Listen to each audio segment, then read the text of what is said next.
Et en allant aux archives à Évreux, les archives de l'Eure, j'ai trouvé des documents qui me parlaient de ça. Donc après en terrassant, j'ai trouvé. Et une fois. C'est beau, hein, 1000 heures. J'ai mis 1 an à la faire. Parce que c'est moi, c'est mes mains. C'est ça. Le plan, tout. J'ai retrouvé des cotes, un petit peu de géométrie, j'ai tout refait. Ça fait 4 tonnes et alors, elle tourne bien. Bon là il y a de l'eau, c'est limite. Il n'y a pas assez de l'eau. Non, il n'y a pas assez. Ça a descendu très très vite.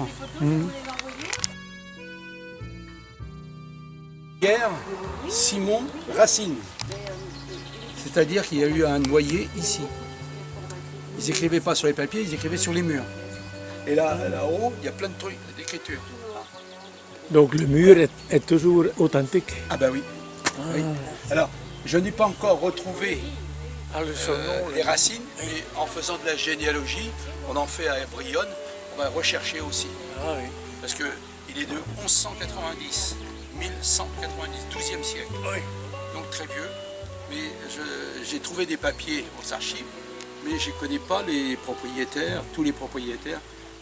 Il appartenait à l'abbaye au départ, mais après de 1791 jusqu'à maintenant, on n'arrive pas à avoir les propriétaires, donc il faut que je cherche. Oui, on pourrait. Là, c'est une partie 1930, et là, Moyen-Âge. Parce que des fois, il n'y avait pas assez d'eau, et quand il n'y a pas assez d'eau, c'est la partie 1930 avec un moteur électrique, qui est de 1960-70, que je n'ai pas encore installé là-haut, mais je vais installer pour faire fonctionner les meules qui sont là-haut. Voilà. Ah oui. Donc j'ai retrouvé, parce que tout ça j'ai refait, j'ai retrouvé des vis dans une foire chez nous, un vide-grenier, foire à tout, chez nous, donc j'ai de la chance.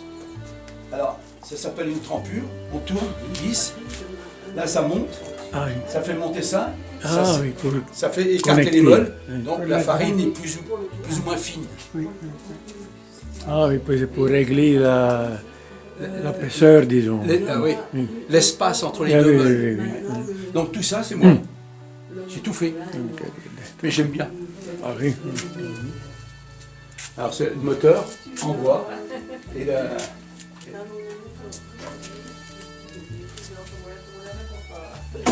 Oui. On parle des poèmes, j'ai 500, 600 poèmes sur les moulins. Donc c'est vieux, Bon, ça c'est un ami qui me l'a donné. Et comme là, ça agrandit tous les soirs. Donc là, il n'y avait pas de...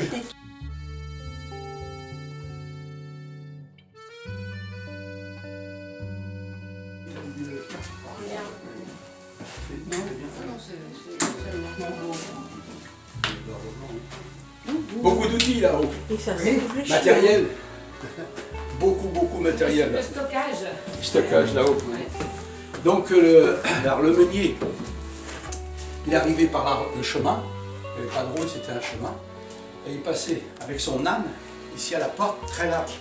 C'est pour ça que la porte elle est très large. L'âne très large. Le bas, là, qui va sur les Parce que épaules, l'âne était batté, ce qu'on appelle le batté.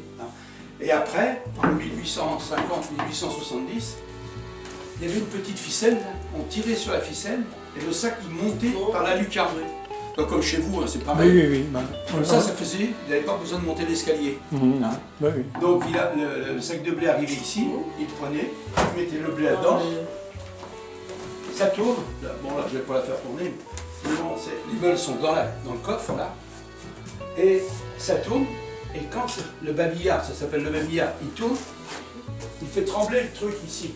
Il tourne, donc quand il n'y a plus de blé, le petit chiffon il est libéré, ça descend, et ça quand ça tourne, ça colle ça descend.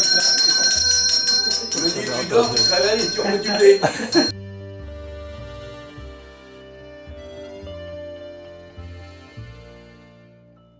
On a fait des fêtes, dans le journal, on mangeait là tous les deux. Et le journal dit un chat pour les souris, parce que quand il y avait la farine, il y avait beaucoup de souris ou de rats, donc il y avait des chats. Et puis il avait un fusil au cas où. Il doit Dormir avec le truc. Non, C'est quoi ça? ça sert. Ça s'appelle un moine. En France, ça s'appelle un moine. Là, il y a un petit crochet et il y a alors je ne sais pas où je l'ai mis, j'ai dû le mettre là-haut. Un petit récipient et on met du charbon de bois. Oui, hein? Pour chauffer le lit. Pour la braise, pour chauffer le lit. On met dedans. Oui, oui. Pour chauffer le lit. Comment faire un repasser comme ça. Oui. Cuire et Voilà, oui, la bassinoire. Et puis là, c'est mes grands-parents. Paternels, maternels. Ma mère, c'est mes grands-parents. Grand-mère et grand-père.